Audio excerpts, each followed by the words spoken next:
Fala galera, está começando mais um episódio do Aurum Podcast, ao meu lado Felipe Fenoni. E ao meu lado, Henrique Stuart. E hoje nós vamos falar com uma convidada super especial, Marcela Trópia, que é especialista em políticas públicas e vereadora em BH pelo Partido Novo. Seja muito bem-vinda. Obrigado por ter vindo aqui hoje. Obrigada, gente. Obrigado pelo convite. Tenho certeza que vai ser um ótimo bate-papo. Antes da gente começar, vamos falar do nosso patrocinador oficial, que é a Minimal Club. Cara, a Minimal, ela já tá com a gente há um tempão, né, velho? Tá com a gente há um tempão. E pra você que tá precisando de camisetas básicas como essa aqui é da Minimal. Essa aqui também. É da Minimal, como sempre. Sem Algodão novidades. egípcio, qualidade maravilhosa, excepcional pra você que quer camisetas básicas, não quer ficar perdendo muito tempo aí escolhendo a sua roupa. Pode ter certeza que a Minimal pode te ajudar. E a gente tem um cupom AURUM20, 20% de desconto aí na sua compra. Inclusive, Marcela, a gente tem um presente. Obrigada. Aqui, ó, pra você, a Minimal Club, como sempre, mandando um presentinho pro convidado. Mais uma peça pro seu guarda-roupa aí, que vai te ajudar muito naqueles bom. momentos de indecisão e com conforto também. Com certeza. Bom, depois eu abro e experimento, gente. Obrigada. Show! E para começar, queria fazer uma pergunta talvez um pouco polêmica também pelo momento que a gente está vivendo, que é a questão da liberdade de expressão, né? Muita gente falando algumas coisas que acredita nas redes sociais e vem o STF, o TSE e censura tudo, exclui posts, exclui contas nas redes sociais. A gente está, correndo o risco de perder liberdade de expressão ou a gente já perdeu, nunca teve? Como você enxerga esse cenário? Bom, acho que é muito radical a gente dizer que a gente nunca teve liberdade de expressão. O Brasil passou por uma ditadura e a gente viveu um período muito crítico, que a gente não podia, de fato, falar nada. A gente não era nascido aqui, mas a gente estudou isso na escola. Uhum. Mas também a liberdade é uma coisa que vai sendo tirada da gente aos poucos. Então, se o momento agora não é tão radical, de que a gente já perdeu a liberdade de expressão, é um momento de risco e de ficar de olhos bem abertos, porque a gente tem visto uma censura de conteúdos de maneira irrestrita e uma censura prévia, que talvez seja a que mais me preocupa, que é quando a gente nem viu o conteúdo e a gente já diz que ele não é adequado para circular nas redes sociais ou para ser dito por algumas pessoas. É um debate muito caro para os liberais da liberdade de expressão e é muito difícil para a gente delimitar, né, até onde ela vai, se determinado assunto é de liberdade de expressão ou não, se eu estou ferindo. E o desafio das fake news é um desafio muito recente. E eu vou confessar para vocês, eu não sei como resolver em termos de política pública, se a gente tem que resolver isso com política pública ou se é com o amadurecimento da população, se é uma coisa que vai ser natural. É um desafio que está posto para nós enquanto sociedade e o debate está rolando. Sim. Tem gente que acha que já está rolando censura, tem gente que acha que não, que fake news tem que ser combatida, mas, em geral, as pessoas que dizem que a fake news tem que ser combatida de forma irrestrita é porque hoje não estão sendo atingidas pela censura e talvez no futuro sejam atingidas. E é aí que mora o perigo, né? Quando a gente pimenta nos olhos dos outros é refresco. Quando Exato. chega no nosso quintal é que a gente assusta e talvez possa ser tarde demais. Por isso que eu sempre fico muito preocupada quando a gente tem qualquer tipo de censura, especialmente a censura prévia que a gente viu acontecer durante as eleições. E foi ali que eu tive o estalo de que as coisas estavam realmente saindo do controle. Até porque muitas vezes a gente fica... beleza, vamos censurar, vamos resolver a questão da fake news, não pode falar isso porque é fake news, mas isso pode porque é verdade. Mas qual que é o filtro da verdade, né? Quem que define o que é verdade, o que não é? E muitas vezes a censura surge impedindo uma verdade que está sendo dita, porque a pessoa que está censurando não quer que aquela verdade seja revelada. Então é muito delicado esse assunto, né? Muito, e não tem muito uma linha, né? É uma linha muito tênue.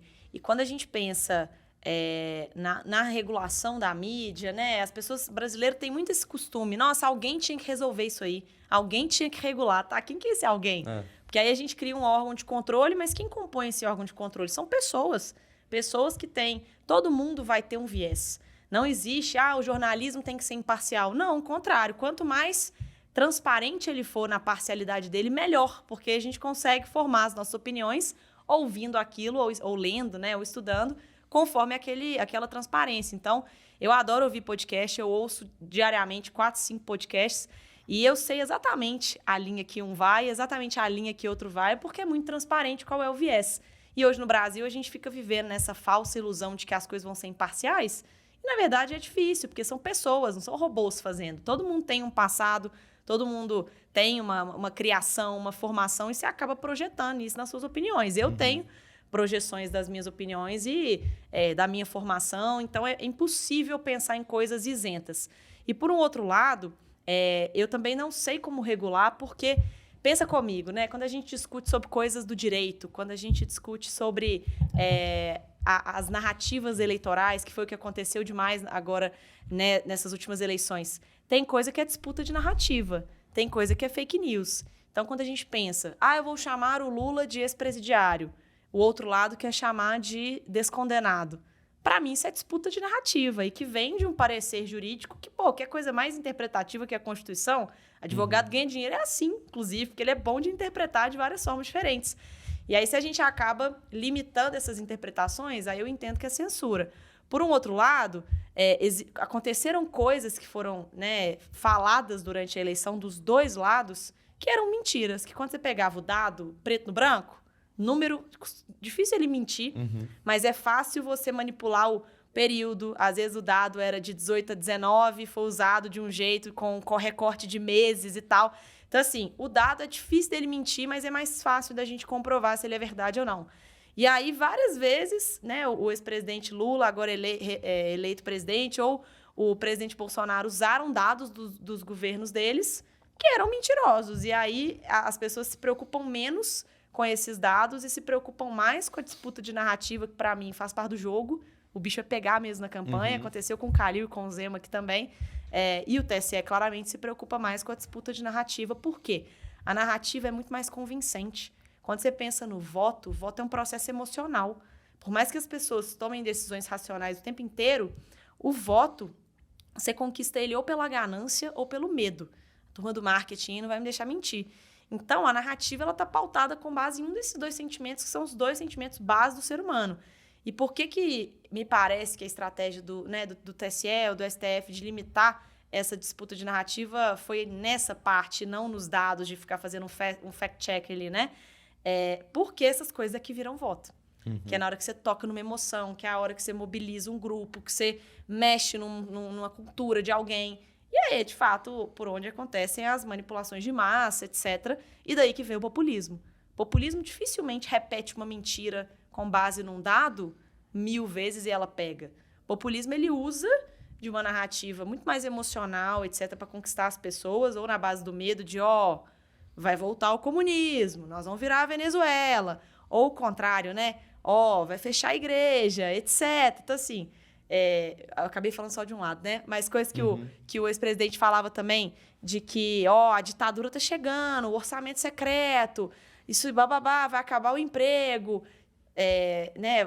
Os gays vão ser mortos, coisa assim, que o PT usava, que no fim do dia é o que toca a emoção das pessoas. Mas quais são os dados por trás disso? Nenhum. Então, por isso que é mais perigoso, mas ao mesmo tempo é mais difícil da gente dizer se é verdade ou se é mentira. Então, para entrar no jogo, tem que ser assim? Tipo, tem que usar e abusar desse marketing? Você, por exemplo, você conseguiu se eleger, né, vereadora.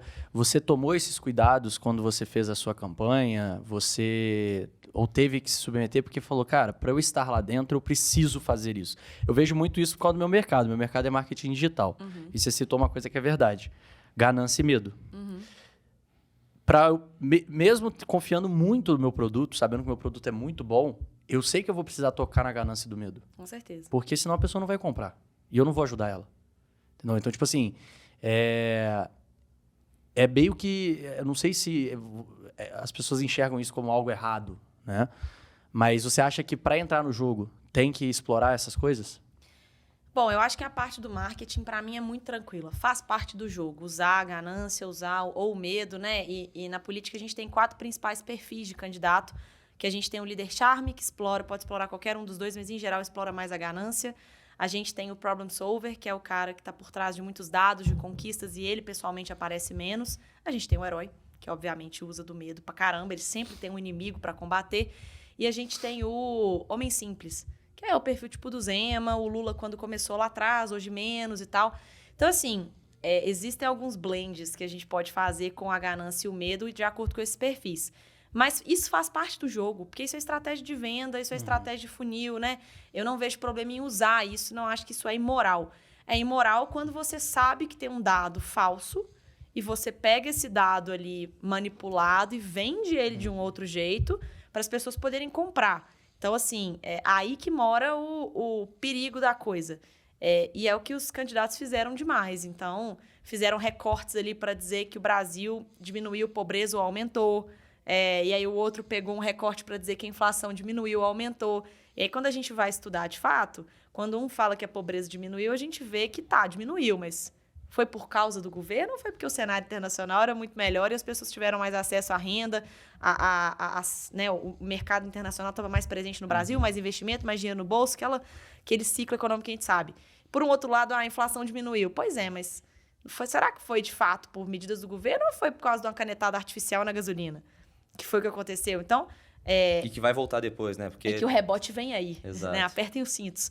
Então, na prática, eu acho que o problema não está no marketing. Por isso que até eu ficava muito chateada quando puniam muito os marqueteiros, né? Claro que quando a gente fala de marqueteiro que recebeu caixa 2, etc., isso está errado.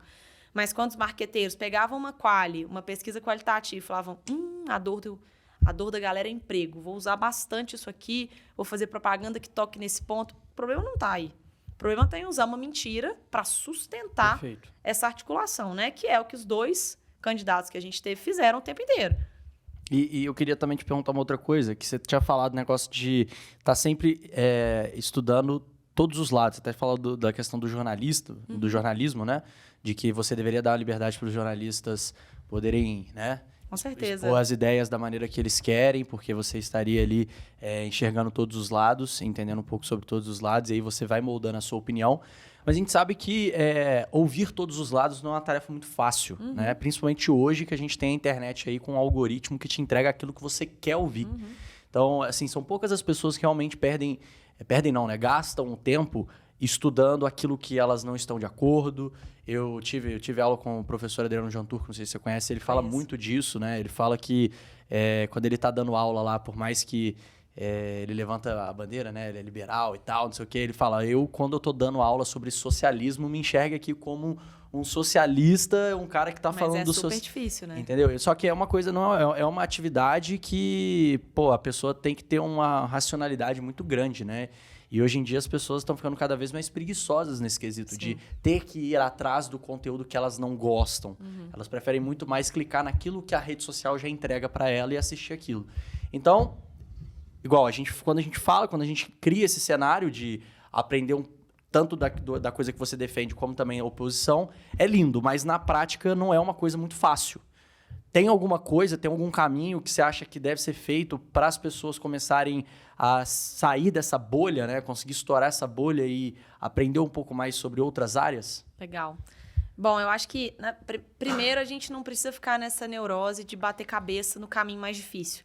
Se dá preguiça mesmo ler sobre diferentes pontos de vista, se dá preguiça procurar jornalistas que falam de coisas diferentes, dá preguiça. Então, se dá preguiça, 80% das pessoas não vão fazer, porque os 20 outliers, já são formadores de opinião e já vão estudar por conta própria. O que a gente consegue fazer para a massa de brasileiros não ficar nessa alienação constante que eles estão tendo hoje?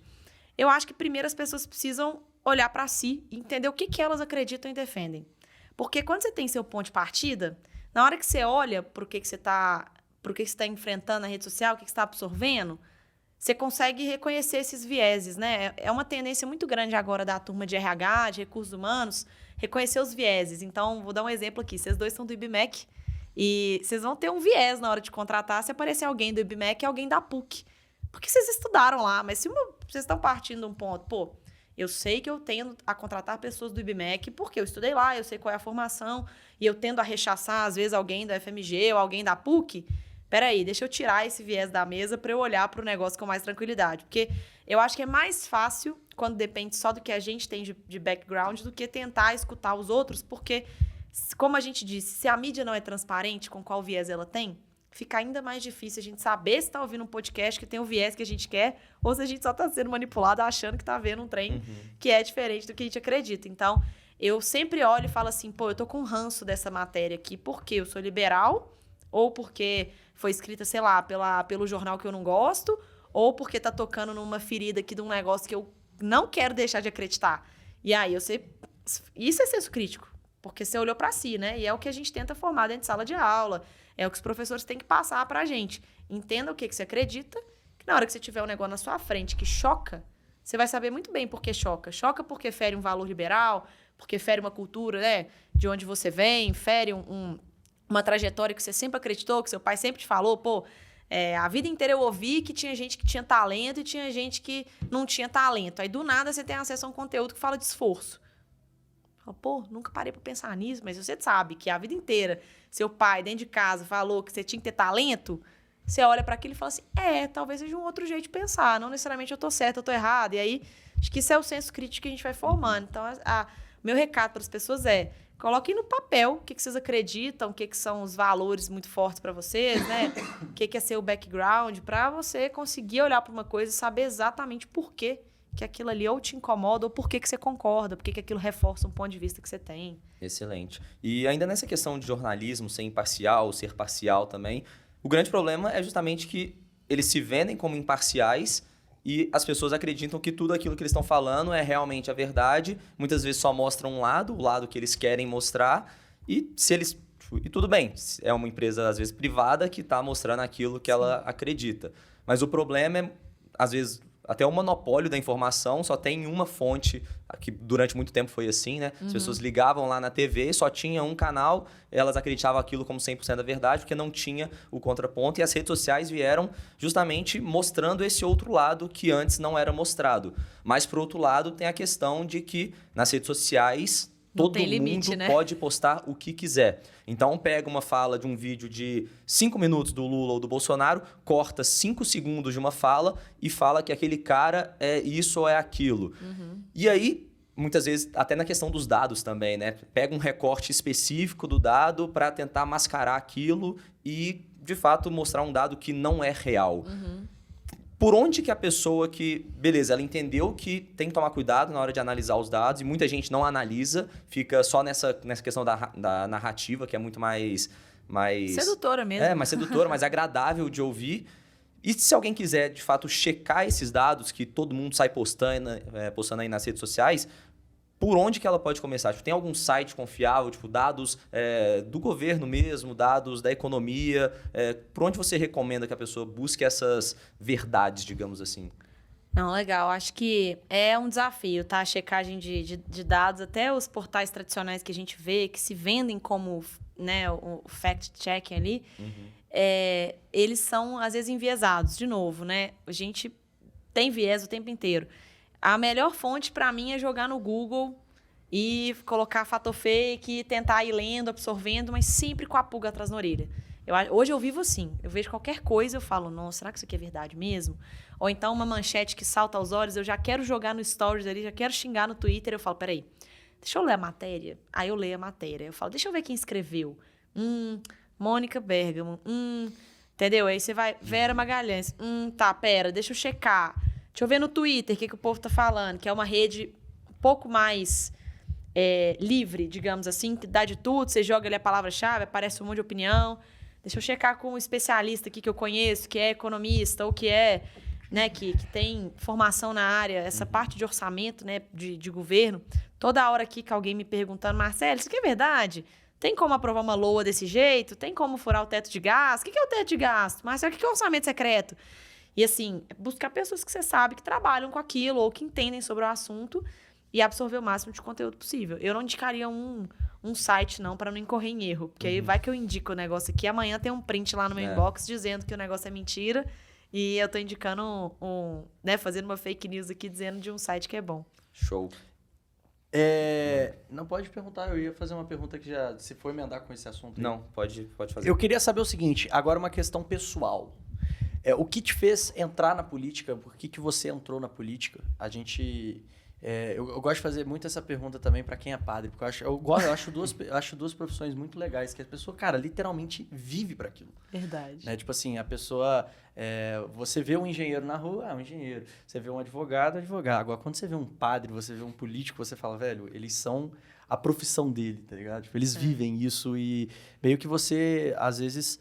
Ou posso estar errado. Abre mão de grandes coisas da sua vida, até também, às vezes, por questões de segurança, para viver pela política. Então, de onde veio essa vontade? O que um vereador faz, no caso do seu caso, o que uma vereadora faz? Qual que é o papel dela, para quem não sabe? Eu sei que tem muita gente que sabe o que é a palavra, mas não sabe a função.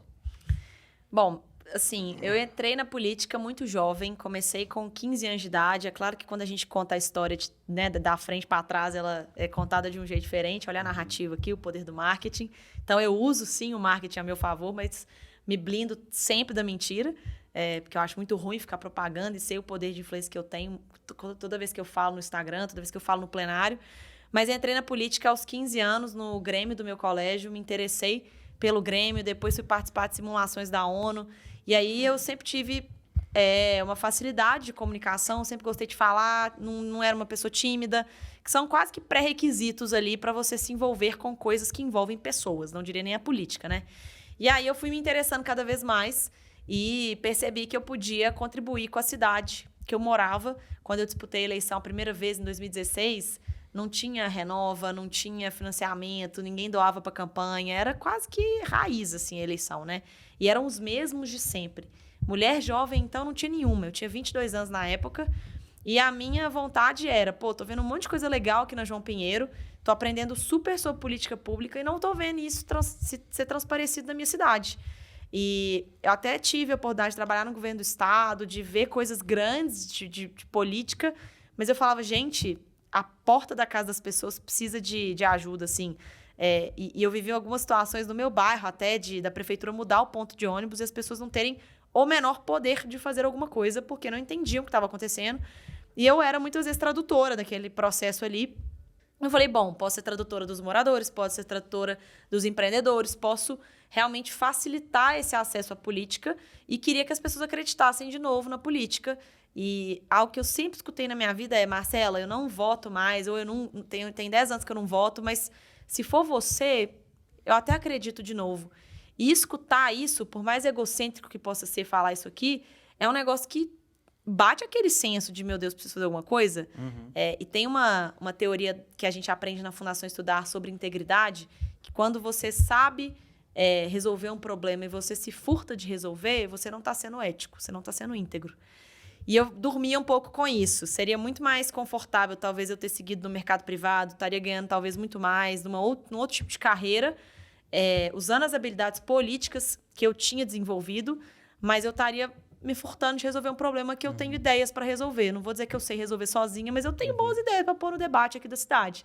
Então, foi assim que eu entrei na política, com essa vontade de tirar o que está na minha cabeça e colocar em execução. Antes de você responder a questão do que um vereador faz, só mais uma pergunta, que é só puxando um gancho aí da pergunta que eu fiz.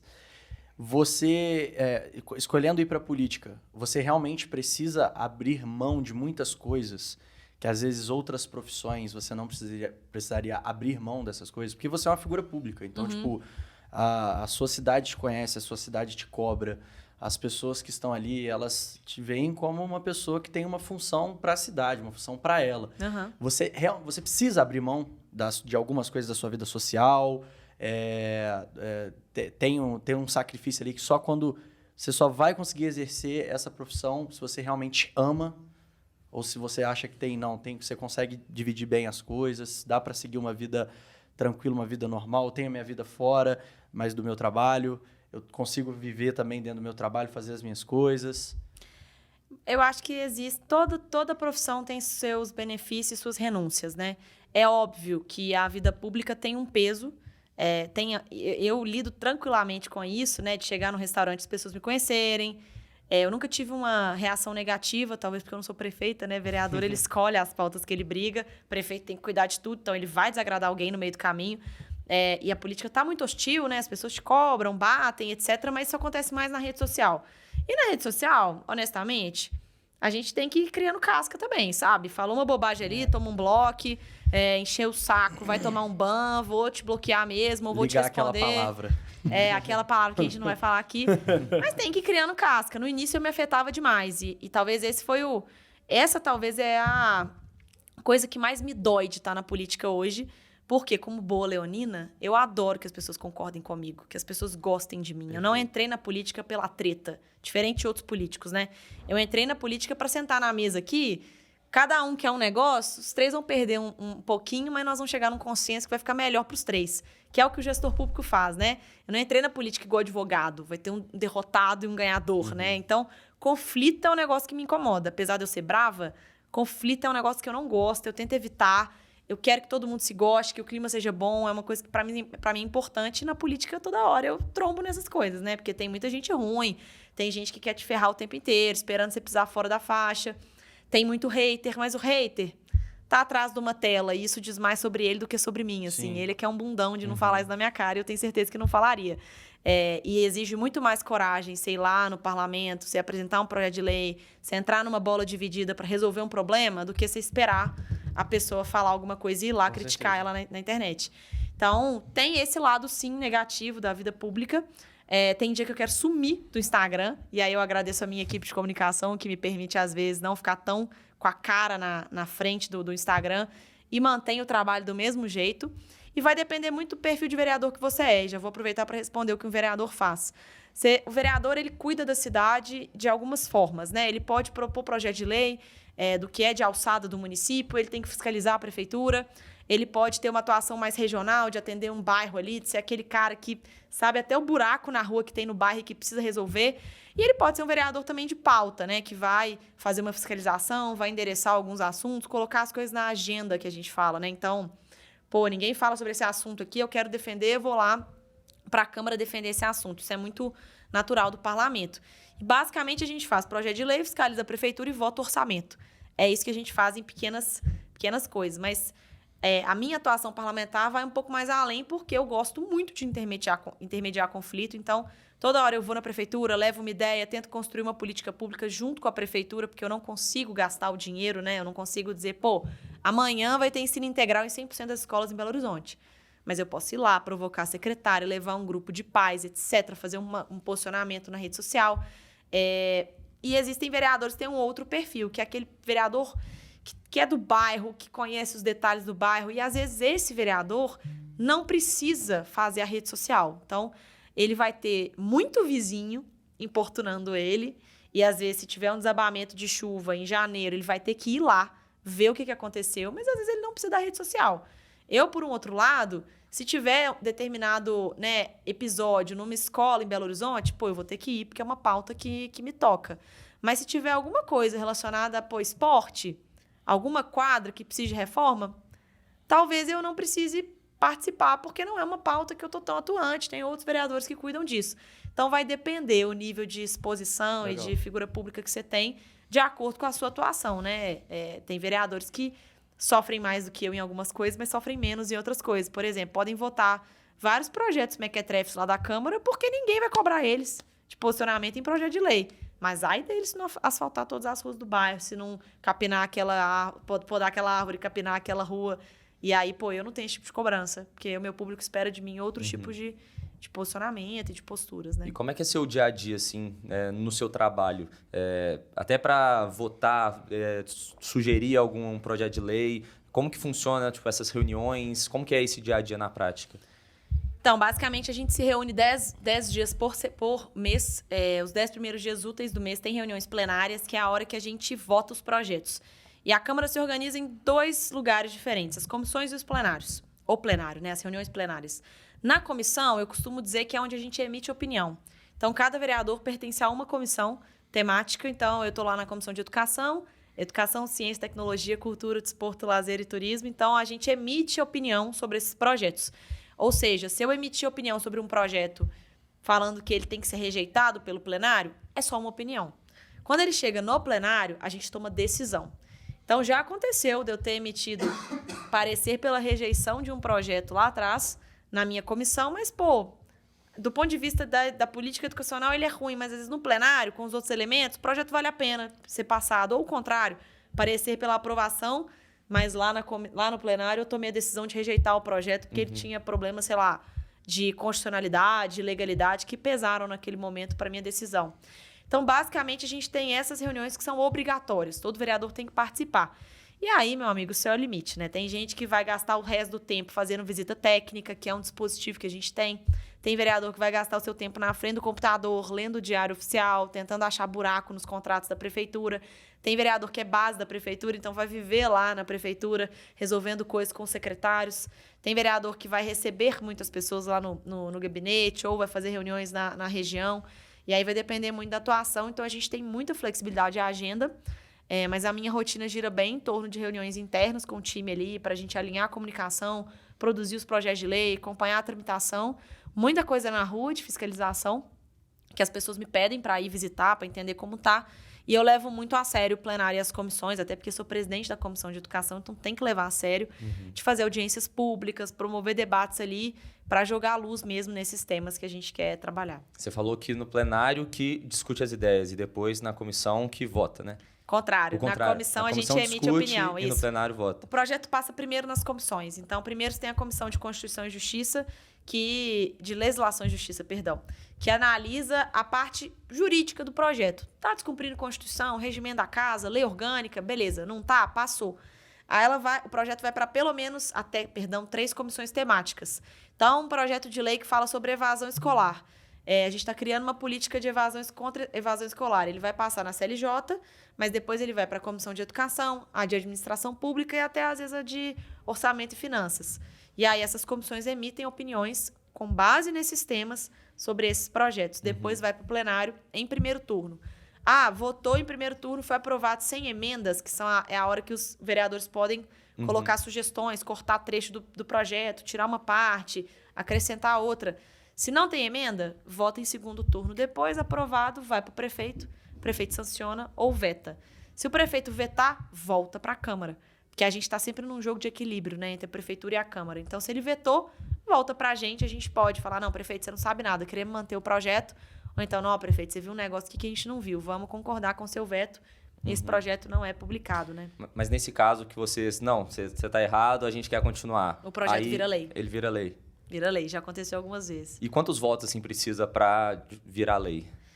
Então, depende, né? Dependendo do teor do projeto, projetos mais sérios, né, de contratação de empréstimo e tal, precisa de 28 votos dos 41 vereadores. Alguns outros mais simples são 21 votos. E, em geral, os vetos, eles vêm para casa, tem diferentes quórums, né? Vai depender do tipo do projeto. Mas é bem desafiador derrubar um projeto, porque o prefeito sempre tem muita base, né? Consegue fazer muita barganha. O vereador é até mais fácil com essas pequenas coisinhas, quebra-mola, buraco na rua, uma obrinha ali aqui. Então, ele consegue trazer muitos vereadores para a base, que é o perfil majoritário da casa, vereadores de atendimento ao bairro, para a base dele. E aí, às vezes, a gente que é muito ideológico fica à mercê ali de tentar derrubar um veto ou não e não consegue, porque a turma está realmente mais amarrada com o prefeito. E tem alguma lei bizarra, assim, que você já viu entrando em pauta que você poderia compartilhar aqui pra gente? Gente, assim, dá para fazer blocos, né, de leis ruins. Então, primeiro bloco de lei ruim são aquelas de data comemorativa. Então, Dia do Obreiro, a gente já teve a votação lá, a gente teve uma série de projetos ruins mesmo, de data comemorativa que não muda nada o jogo, não muda nada para vocês, cidadãos. Gasta um baita tempo da Câmara. Vamos fazer o dia do podcast. Mano. Aí a gente não trabalha. Dia do podcast, enfim, tem várias datas péssimas lá. Desculpa te interromper, a gente fala muito isso no marketing também, porque às vezes a gente chega a ver algumas empresas, que essa empresa é gigante, e aí o conteúdo que eles postam é, tipo, comemorando o Dia da Árvore, por exemplo. Isso é conteúdo de agência, que ódio. Nós somos totalmente a favor e contra o desmatamento, então vamos comemorar o Dia da Árvore. Tipo assim, cara, ninguém vai ligar pra sua postagem, tá ligado? Então tivemos esses projetos muito ruins, de data comemorativa. Pô, a galera outro dia tava discutindo o nome que ia dar numa rua que chegava no Estádio do Galo. Viaduto da Massa. Falei, pô, sério mesmo, gente, precisa passar pela Câmara, assim? Eu acho que isso é um negócio que envolve muito mais a cidade e quem tá ali por trás do estádio do que mesmo dos vereadores. Aí você acha que os vereadores cruzeirenses vão votar? Assim, e tem uma outra classificação também que é a declaração de Belo Horizonte capital nacional de alguma coisa. O que é engraçado, né? Porque é a Câmara declarando que é capital nacional de alguma coisa, sem falar com o resto do Brasil. Então, Belo Horizonte é a capital nacional da cerveja. Pão de queijo. Outro dia passou da cerveja. Pô, galera do setor de cervejeiro foi no meu gabinete, pessoal da Ambev, dos produtores artesanais. Tem um ótimo contato com eles, até pra gente combater burocracia, né? Que eles passam e tudo. Mas assim, gente, Belo Horizonte não se tornou a capital nacional da cerveja artesanal ou dos botecos porque a Câmara declarou. Foi porque tem um boteco em cada esquina, então não precisa da Câmara ficar fazendo esse tipo de serviço, né? É porque Minas não tem mar. Aí a gente vai pro bar. E esses são os mais bizarros, mas sempre tem alguns projetos ruins também, do ponto de vista temático mesmo, né? Que são projetos que, não estão tentando legislar sobre um negócio que eles não têm alçada e ficam tentando criar uma burocraciazinha aqui em Belo Horizonte. Assim, tem projeto que, eu lembro o Matheus Simões, né, que era vereador antes de mim lá pelo Novo, revogou alguns projetos, tipo, regramento para você dar nó na Praça 7 no seu cavalo, entendeu? Para você amarrar seu cavalo na Praça 7. Essa é uma lei super obsoleta do passado, ninguém amarra cavalo mais na Praça 7. E tem alguns outros exemplos mais recentes, do tipo, a lei que fica na porta do elevador, da plaquinha, observe-se este, está parado no andar, é uma lei municipal. Alguém teve essa ideia no passado e falou assim, olha, isso pode evitar acidentes, vamos criar. A lei que obriga a ter o Código do Consumidor em todo estabelecimento comercial, alguém inventou essa lei no passado. Então, existem essas leis brilhantes que até têm boa intenção de resolver um problema, que não resolvem e ficam gerando um acúmulo legislativo na cidade e que a gente precisa resolver, né? Essa do elevador é bizarro, né? Você precisa ter um aviso. Tem que ter um aviso na porta de todo elevador falando, não entre no elevador antes de verificar se o mesmo se encontra neste andar. Eu nunca entendi, tipo assim, antes de eu desenvolver uma certa capacidade assim, de leitura, eu li aquilo, eu nunca entendia, verifico, porque eu olhava pra porta e falava, meu elevador já tá aqui, tá ligado? Sabe aí depois que eu lembrava gente? que era o veículo elevador. Isso aí, alguém deve ter entrado no elevador sem olhar, caiu, machucou. Uma situação, às vezes, que gera sensibilidade. É o vereador tentando resolver, abraçou, levou e criou uma lei. E aí, eu estava até num colégio dando uma palestra esses dias. Esse caso é engraçado. E aí, teve uma menina que, claramente, com um viés, me perguntou assim, Marcela, mas, num país passando fome, com várias pessoas passando fome, os liberais estão preocupados com a plaquinha? Falei, cara, não é bem assim. Você está usando de um discurso totalmente radicalizado com as duas situações para dizer que os liberais estão preocupados com coisas pouco prioritárias. Não é isso. Mas você quer ver como é que é o problema da plaquinha, da regrinha em cadeia? Você tem essa placa do elevador. Aí a empresa de elevador, ela tem que monitorar de tempos em tempos se a placa está lá colocada no lugar, porque ai de um fiscal da prefeitura no prédio dele não ter a plaquinha, porque ele vai te multar se você não tiver com a placa no elevador do seu prédio ou da sua empresa. Então a empresa de elevador, ela precisa confirmar se essa regra está lá. E, ao mesmo tempo, ela tem que ter um setor jurídico que acompanhe todas as alterações legislativas que possam vir a criar exigências para ela. Ou seja, ela já contrata um povo para ficar monitorando regra, ao invés de contratar engenheiro para melhorar a tecnologia do elevador dela, para contratar os fornecedores de elevador num preço melhor. E aí, com esse tanto de burocracia, você cria um Frankenstein na sua empresa que, ao invés de estar contratando e pagando melhor pessoas que agregam produtividade, que vão te gerar uma renda maior, que vão te permitir gerar mais emprego, atender mais pessoas, você está criando aqui uma massa de escritório de advocacia e de contabilidade para monitorar a burocracia que tira emprego daquele cara que você está falando que está passando fome. Que, às vezes, é um cara que fez um curso técnico simples e vai começar a virar mecânico de elevador. Então, no fim do dia, importa sim a plaquinha, a regrinha para nós liberais, porque quando a gente vê o arcabouço de leis do Estado, nacionais e do município, é isso que gera no negócio. E é sempre no pequeno negócio que isso pesa, né? A lei do sal. Não podia ter sal em cima da mesa em Belo Horizonte. Eu ia falar dessa, inclusive, Essa agora. foi uma que nós revogamos lá, graças a Deus, né? Não podia ter o quê? Sal? Sal na mesa do saleiro. restaurante. Você não podia ter sal, saleiro, pacotinho de sal nas mesas. Porque senão você vai ficar com pressão alta. E aí, a intenção é boa, né? É só não comer muito sal. Exato. A intenção é boa. Vou penalizar o empreendedor, porque é ele que fica pondo sal na mesa, a galera vai pro restaurante, vai pedir a batata frita e coloca o sal em cima e depois fica hipertenso. E realmente, né, Marcela, sobrecarrega o SUS, pessoa com hipertensão. Olha como que a narrativa é criada para parecer uma boa ideia. E aí, na hora que você vai ver na prática, quantas refeições vocês fazem fora de casa, assim? Se você almoçar todo dia fora de casa por causa do seu trabalho, são 5 vezes na semana de pelo menos 15 refeições que você vai fazer. Então, você está dizendo que a culpa da hipertensão das pessoas está em 30% das refeições que elas fazem? Regra de Pareto básica, né, gente? 80-20. Então, assim, por que você não trabalha em... E aí, pensando na lógica de regulação, por que você não isenta de imposto, por exemplo, alimentos orgânicos, alimentos com menos sódio agregado, e você coloca os que têm mais sódio de forma mais cara, ou faz esse desequilíbrio dos impostos ali, para você incentivar um comportamento mais saudável na população. E aí, não. Educando a população. É melhor você punir as pessoas e o empreendedor tomava multa se tivesse o sal em cima da mesa. E aí é uma lei péssima, que é, primeiro, burocrática, porque é impossível fiscalizar o sal na mesa de todo mundo, ou seja, ela é inviável. Ela é uma lei que tenta forçar um comportamento no lugar errado, porque 80% das suas refeições são feitas em casa, você que produz.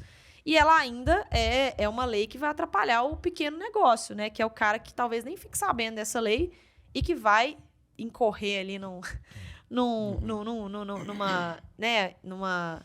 multa, numa taxa que ele vai ter que cobrar, uma multa, na verdade, e não resolve o problema. E, tipo, isso é um pouco de um reflexo do que é a vida mesmo, né? Se você for analisar, a vida é aquelas pessoas que se preocupam com os pequenos problemas, no final vão ser as mais problemáticas, né? Tipo, aquela pessoa que fica focando em coisa que, tipo, não vai fazer diferença nenhuma na vida dela, mas ela cria aquela neura com uma determinada coisinha, ao invés de se preocupar com coisas que, tipo, vão tornar ela mais produtiva, coisas que, pô, realmente vão fazer a diferença no final do jogo, né? Então, acho que ficar se preocupando com coisa pequena nunca é uma solução. Acho que só prejudica mais do que vai ser a sociedade, do que vai ser a pessoa no final das contas. E na Câmara tem hora que a gente precisa entrar numas coisas pequenas dessa, porque quando você vai ver tem 235 mil coisas pequenas. E aí na hora que você soma dá uma coisa grande, né? Então, pega essa lei do sal. Exatamente por isso. Imagina. Tipo assim, uma coisa é você se preocupar com uma coisa pequena apenas, mas aí você começa a se preocupar com várias coisas pequenas que, primeiro, você não vai conseguir ter controle e aquilo ali já virou uma coisa na sua cabeça que, tipo, você virou uma bola de neve, entendeu? Então você não consegue... E aí vira um problemão, que é um somatório de pequenos problemas. Não, e teve uma outra lei também. Esse caso vale contar pra vocês, porque eu só falei uns que são super óbvios aqui, que todo mundo é contra. Deixa eu falar uma que divide opiniões. Tipo a lei que proíbe soltar fogos de artifício em Belo Horizonte. A verdade é que a lei ela tem 2 artigos, ela é muito simples, diz fica proibido soltar fogos de artifício no município, blá, blá, blá, blá, blá. E assim, gente, vocês já tiveram experiência, né? Quem tem cachorro sabe como é que eles ficam desorientados com os fogos de artifício. Criança, né? Quem tá enfermo, às vezes um idoso, etc., que tá acamado. Mas na hora que o fogo de artifício é soltado, assim, você sabe dizer de onde ele veio? Não tem como. Você vai, não, peraí, deixa eu ver quem tá com pólvora na mão, deixa eu ligar aqui. E a prefeitura chega na hora... Todo mundo, assim. Não tem como, entendeu? E eu fiz esse debate lá na Câmara, falei, gente... Eu sou super a favor da gente ter mais fogos silenciosos. É uma coisa que o mercado já está trazendo. Que para mim é um pouco da discussão de sustentabilidade, reciclagem. Pô, o mercado já viu que isso dá dinheiro. Que a galera quer consumir produtos que sejam menos nocivos ao meio ambiente. Essa onda, né, de cuidar dos animais, do pet e tal, tá vindo. Tem mercado. E se tem mercado, é muito mais fácil você fazer mudanças comportamentais do que você criar uma lei municipal que amanhã vai ter um fogo de artifício sendo solto ali e você não consegue fiscalizar. Por que não debater sobre uma regulação ali na compra? E aí fala regulação, os liberais. Vai regular. Calma, não é isso. Na compra, se você tem o endereço onde a pessoa vai soltar o fogo de artifício, quantos ela está comprando, se ela está comprando muito por ano, pode ser um grande produtor, precisa acompanhar esse cara de perto. Você consegue ter geograficamente lugares que você faz a fiscalização. Vou mandar o meu fiscal pro entorno do Mineirão no Réveillon, porque eu sei que é lá que vão soltar mais fogos, porque o pessoal comprou e disse que vai para lá. Ah, Marcela, mas aí você tá fraudando. Gente, tá fraudando, mas basta pegar o cara 2 vezes fraudando e botar uma multa de R$5 mil que você consegue resolver, que é um pouco da lei seca. Adianta mandar os bares pararem de vender bebida à noite? Porque as pessoas vão pegar o carro na balada e vão dirigir. Não, bota uma multa no cara de R$5 mil, que a primeira vez que ele pegar o carro, tiver tomado 2 cervejas, tiver uma blitz no meio da noção do carro, e ele falar assim, nossa, eu tomei uma, tô em risco. É educativo. Então tem hora que é no amor, tem hora que é na dor, né? E esse tipo de comportamento, quando você quer incentivar, não adianta dizer que é proibido, porque vocês vão continuar soltando, você não tem como fiscalizar, e você cria um ambiente de quê? De impunidade. Que é o que mais acontece no Brasil. Não tem problema não, ninguém nunca veio aqui me fiscalizar. Então, é outra lei também que a gente votou, super polêmica. A gente votou ela em primeiro turno, no dia que o Galo foi campeão. No ano passado. E foi, assim, peculiar, porque o que soltaram de fogos aquele dia, eu falei, por favor, que o cachorro não morra, que não tenha um acidente, porque votou eu e mais um vereador contra. E aí, no segundo turno, ela também passou com tranquilidade e tá vigente, tá? Se vocês escutarem fogos de artifício da Copa, podem ligar para a prefeitura que eu quero vê-la fiscalizar. Show de bola. E, Marcelo, uma pergunta sobre, agora numa pauta que você atua bastante, que é a educação, né? É uma dúvida que eu já vi algumas teorias sobre isso, sobre propostas, sobre a questão do voucher. A gente sabe que nos últimos anos, assim, nas últimas décadas, o Brasil gastou muito em educação, mas esse gasto não foi eficiente, mandando dinheiro para a universidade pública, e a gente chega lá na UFMG ou qualquer outra federal do estado e vê o estado que está a sala de aula, carteira jogada, empoeirada, tudo destruído, a parede pichada.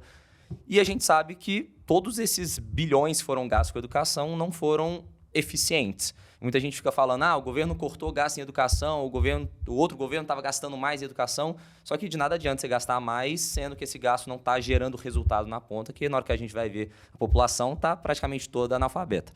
Então, muita gente fala sobre a questão do voucher, que é como se fosse uma parceria público-privada do Estado, ao invés de mandar dinheiro para as universidades, que vão ter uma gestão talvez não tão eficiente, usar esse dinheiro para mandar para uma universidade privada, que vai ter essa gestão mais eficiente e com esse mesmo recurso que está sendo utilizado, conseguiria colocar, às vezes, 3 vezes mais pessoas dentro da universidade ou das escolas no geral.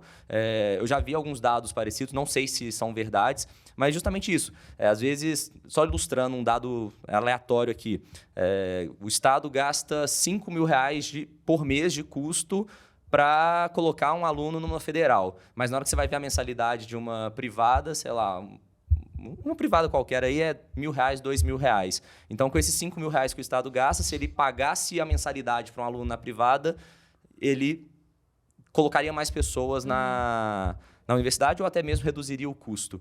Isso é verdade? Essa política é interessante ou não tem nada a ver? Quais são os pormenores por trás disso? Acho que a gente tem que separar alguns conceitos aqui. Assim, o voucher, ele funciona, mas ele tem restrições de aplicabilidade, né? É igual quando a gente discute homeschooling. Mas não vai resolver a educação do Brasil. Não vai, mas tem gente que quer fazer, vamos autorizar a fazer.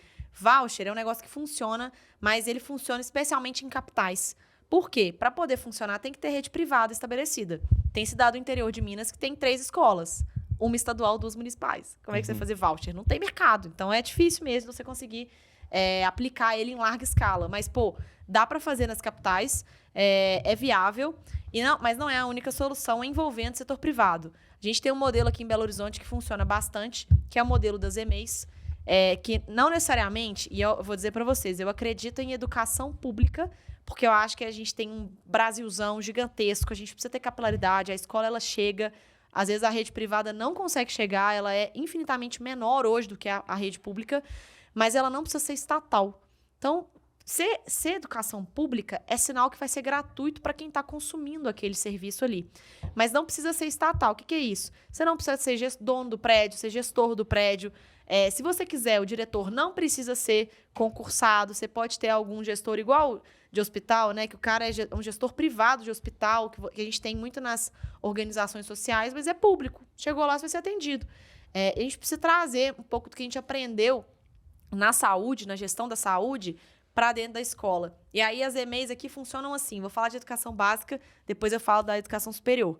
As EMEIs, elas são frutos de um contrato, e aí sim, de PPP, parceria público-privada, que é um modelo dentro do setor público de usar o setor privado como parceiro, em que o contrato diz o seguinte: vai construir a escola e você vai gerenciar por XPTO anos e eu vou te pagar. Então, a PPP ela envolve uma remuneração do privado ali. E aí é mais barato hoje para a prefeitura pagar a gestão da EMEI e é mais eficiente do que ela tentar fazer. Por quê? O Estado faz licitação, ele paga mais caro, ele tem prazos piores, né? Os fornecedores não estão afim de trabalhar para o Estado porque ficam com medo de não receber, cobram muito mais. Então é melhor, por exemplo, a gente terceirizar isso para a iniciativa privada, porque ela compra papel higiênico muito mais barato, muito mais rápido. Acabou, eu tenho aqui. Meu estoque já comprei, chegou amanhã. A lâmpada queimou. Amanhã eu estou trocando. E isso está no contrato, né, da administração. Agora, se for tentar esperar o servidor licitar, bababá, você vê a escola 6 meses com a carteira quebrada, com a luz queimada, né? Então, a EMEI hoje ela foca em tudo que não é pedagógico. Tudo que é de gestão está dentro do contrato. Quadra está arrumadinha, carteira, infraestrutura, etc.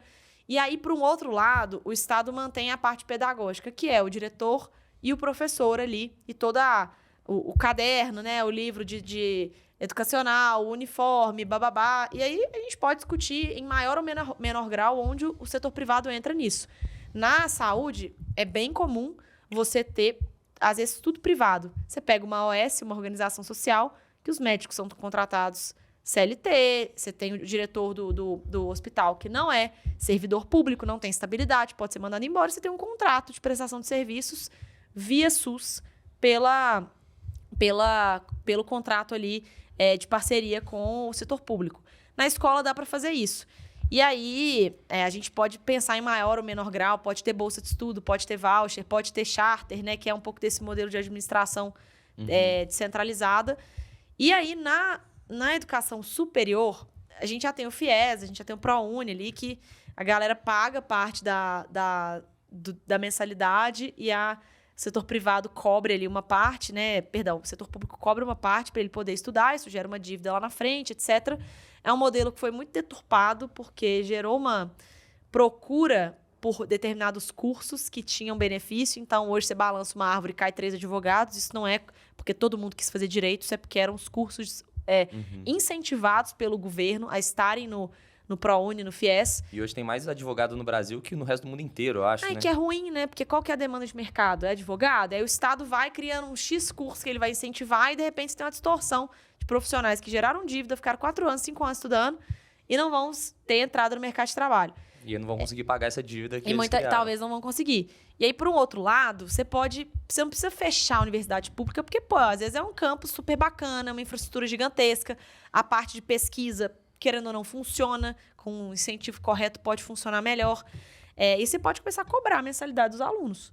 Quem tem condição de pagar, paga. Então, você está na UFMG, você pagava Santo Agostinho antes, qual que é o preço? Ah, beleza, fiz uma análise de renda aqui, você vai continuar pagando R$1.000, R$1.500 para sua educação superior. Ah, não, eu estudei num colégio que não é daqui, eu vou ter que pagar aluguel. Beleza, você paga R$300, R$400, e aí você consegue reinvestir parte do dinheiro ali na universidade e facilitar o patrocínio das universidades. Você vai nas universidades do exterior, o próprio IBMEC, aquela sala do Santander, aquilo ali custou dinheiro, gente. Pô, a sala é top, não é por caridade do IBMEC, não. Porque o Santander falou, quero botar aqui um anúncio e vou padronizar e colocar essa sala toda bonitona, vou bancar esse auditório, vou pagar essa biblioteca, se você colocar o meu nome.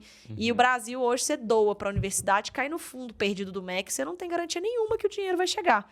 Então, a gente também é muito avesso a esse tipo de parceria.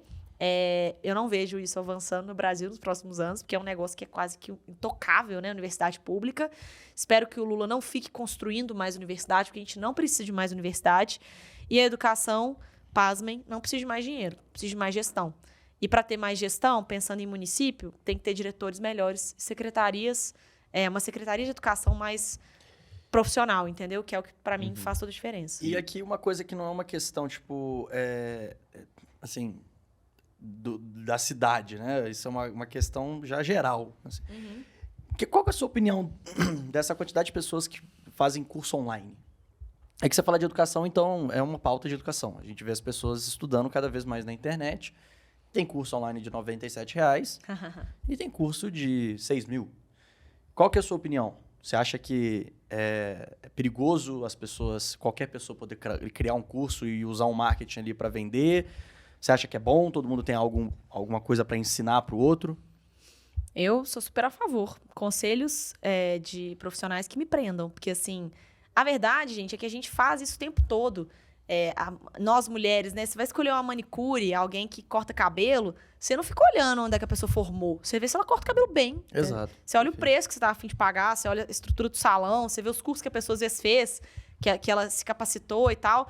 Então, assim, na prática, tem alguém que vai fazer minha rede social, que trabalha ali no marketing, é uma área que tem cada vez mais educação informal do que a formal, porque as universidades não conseguem se atualizar e a internet é assim para te ensinar sobre as coisas. Pô, eu colocaria minha rede social na mão de um jovem de 20 anos para ele fazer meu TikTok, meu Twitter, que às vezes ele aprendeu muito mais me contrata. do que o marqueteiro que vai me cobrar R$500 mil para fazer minha campanha. Sim, isso eu te garanto que vai, porque... Bom, eu já estive em faculdade de publicidade e eu sei muito bem o que é ensinado lá dentro. Então, eu sou super a Meu curso é favor. melhor. Eu sou super a favor e, na prática, eu acho que o consumidor sabe fazer as próprias escolhas. A gente tem que parar de querer ser babado das pessoas em certas decisões, porque eu já contratei profissional que foi um lixo. Perdi meu dinheiro, entendeu? Eu falei, pô, que bosta, paguei esse cara aqui e não foi bom. Não vou contratar mais e não vou indicar. Compensação, já contratei profissionais que eu arrisquei. Eram jovens, né, de primeira viagem ali. Falei, pô, legal, vou continuar contratando. Eu fiz a minha campanha com 10 estagiários. Que é alguém que apostou mais do que eu, assim, tinha 3 pessoas formadas e 10 estagiários. Então, eu entreguei minha campanha na mão de...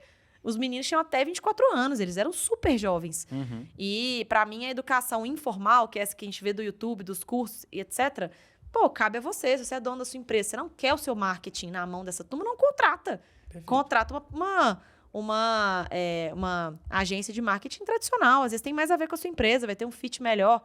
Eu acho que a gente tem que confiar nas pessoas e quanto mais as pessoas consomem conteúdo, se qualificam, mais a gente tem pessoas com capacidade de ganhar mais, de agregar produtividade no trabalho delas. Querendo ou não, é um curso, às vezes, que você vê, ainda que você vá dizer que ele não serviu para nada, talvez você fez mais um curso. Para a próxima, você já tem um filtro melhor, você já sabe o que você precisa, você vai se tornar um profissional mais qualificado, você pode cobrar mais do próximo cliente. E só produtividade, só conhecimento gera produtividade, só produtividade vai gerar renda para o Brasil. Assim, falei isso essa semana numa escola, semana passada, que o meu sonho é ver o Brasil em que os subempregos, né, que a pessoa tem um teto ali, pô, não dá para pagar muito mais para um garçom, não dá para pagar, às vezes, muito mais para um motorista, não dá para pagar mais, às vezes, para uma pessoa que é caixa de supermercado, porque é um trabalho que, às vezes, é simples de ser feito, agrega pouca... tem pouca inteligência por trás. Você não está falando de um Excel, de analisar uma máquina, de uma formação tecnológica, etc. Meu sonho é que só jovem tivesse nesses empregos, que é o primeiro emprego, né? Uhum. Pô, ralei de caixa de supermercado na escola. Quando eu estava na escola ainda, aprendi, aí eu já virei gerente, depois eu já abri meu próprio negócio e hoje estou ganhando super bem. Porque se a gente tiver as pessoas nessas posições por 20, 30 anos, sem agregar conhecimento, sem essa pessoa fazer um curso, é muito difícil dela conseguir ganhar mais no médio prazo. Uhum. E aí, o que vem de ideia do governo para isso? Salário mínimo. Vamos aumentar o salário mínimo, que a gente sabe que é 100% artificial. Que daqui a pouco ela está pagando mais no supermercado. E quando ela paga mais no supermercado, o saco de arroz dói mais no bolso de quem ganha R$ 1.900 ou de quem ganha 20 mil. Claro que é de quem ganha 1.900, porque o imposto ali é muito mais alto. Então, no Brasil, a gente gera pobreza ao não dar educação de qualidade e a gente perpetua a pobreza ao manter essas pessoas sem acesso a conhecimento, com esse tipo de pensamento de que tem que ir para a universidade para ganhar dinheiro. E a gente está fadado a ter pobreza por muito tempo, se a gente não se tocar em relação a isso. A educação realmente é um dos principais caminhos assim, para desenvolver o país mesmo, né? Muita gente fica pensando em alguma política específica que vai fazer milagrosamente a virada de chave, mas tudo começa lá na base, educação de base. E até um assunto polêmico que muita gente divide opiniões sobre isso é sobre cota na universidade, né? Que muitas vezes parece que a gente está tentando tratar o sintoma e não a causa. Enxugando gelo, né? Exato, tá enxugando gelo. A pessoa não tem conhecimento suficiente para entrar na universidade, então vou dar uma cota para ela conseguir entrar. Mas e se investisse lá atrás na educação de base e esses bilhões que está gastando com educação fossem mais eficientes, a pessoa tivesse, de fato, condições de passar na universidade? Ajuda. Alguns números dizem que ajuda, que as universidades hoje têm um grupo mais miscigenado, que tem gente de diferentes origens, que isso foi bom para a universidade, que diversidade foi bom. Mas, assim, no médio e longo prazo é sustentável? Será que não era melhor a gente estar invertendo essa pirâmide, como você falou? Só retomando, gente, não tem problema nenhum no subemprego, não tem problema nenhum em quem está afim de ser garçom pelo resto da vida, não tem demérito nenhum em profissão nenhuma. Mas eu acho muito triste a gente deixar um pai de família que às vezes é garçom por 20, 30 anos, ganhando R$2.500, e ele olhar ao redor dele e falar, eu não tenho para onde ir. Meu teto é R$3.000, se eu conseguir ter uma noite bacana aqui, de muita gorjeta. Então, é isso que me incomoda, é a pessoa não poder sonhar. Porque quem quer sonhar, ela tem que ter possibilidade de perseguir esse sonho. E quem não tiver, não, tô de boa aqui, eu tiro esse dinheiro só para me manter, tá valendo a pena, eu faço faxina aqui em 3 vezes por semana numa casa, pego o Auxílio Brasil e para mim isso tá bom para eu viver, beleza. Mas que você escolha isso, não que você esteja amarrado a essa situação, porque senão é muito triste, né? Gente, a pessoa querer conhecer o mundo, querer viajar, às vezes querer abrir o próprio negócio e não ter para onde ir. A não ser ter que trocar de emprego e vai fazer isso como? Com o mesmo grau de conhecimento que ela tem de quando ela começou há 20 anos atrás, né? É um salto mais desafiador do que para nós, que tivemos acesso a um monte de conhecimento diferente, que hoje, se eu quiser sair da minha carreira, eu troco de carreira. Parei de mexer com política, vou trabalhar com outra coisa. Cansei de trabalhar na internet, vou procurar um emprego formal aqui, vou para uma agência. Pô, a gente tem portas abertas. E é isso que me incomoda, assim, no Brasil. Tem. Justamente por conta da educação, né? Sim. Não é produtivo o suficiente. E às vezes ela quer, mas qual que é a cabeça de um empresário quando ele vai contratar alguém? Ele olha qual que é o resultado que aquela pessoa é capaz de gerar e qual que é o custo que aquela pessoa vai ter para o seu negócio. Sim. Se o resultado supera o custo, beleza, vamos contratar. Mas às vezes a pessoa vai gerar de resultado para o seu negócio R$800, mas ela tem que pagar um salário mínimo para a pessoa, então não vou contratar, porque ao contratar ela eu vou sair no prejuízo. Mas a CLT, né, te comendo o dobro do Exato. salário ali do funcionário. Que muita gente não sabe sobre isso. Não quer pagar né? mais. Pô, não quer pagar mais porque o cara tá te dando 1.900, mas ele tá pagando 3.800, recolhendo seu FGTS, blá, blá, blá, etc. Um dinheiro que você nunca mais vai ver.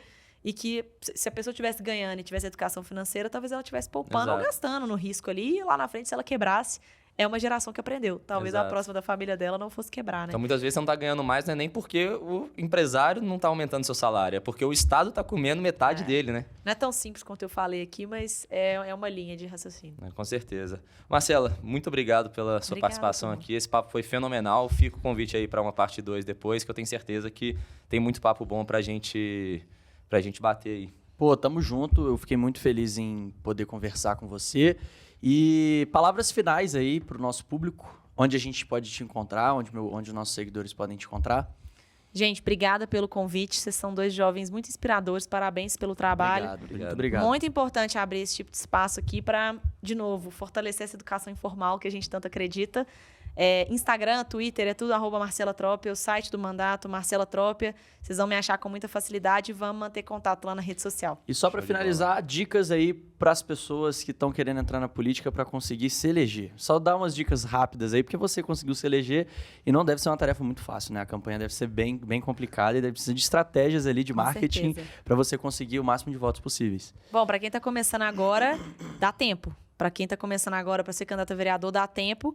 Comece com o que você tem na mão. Gosto muito da teoria do effectuation. Então, o que você tem na mão? Eu tenho gente, eu tenho conhecimento da minha carreira, eu tenho uma rede social bacana. Então, investe nisso. Foca em contar para as pessoas que estão perto de você primeiro. E você vai ver que ao movimentar essa pequena roda, postar mais conteúdo, pôr suas opiniões ali, as portas vão se abrindo e outras pessoas vão te procurando. E na hora que você vê, tem 10 mil votos na urna ali. Não, muito Show de legal. bola. Muito obrigado pela participação. Obrigada, galera. Valeu. Lembre de deixar o like, compartilha o episódio com todo mundo. E o isso. cupom da Mínimo tá na descrição também. Aurum20 Aurum20. pra vocês. Tamo junto. É Valeu. nóis. Um abraço.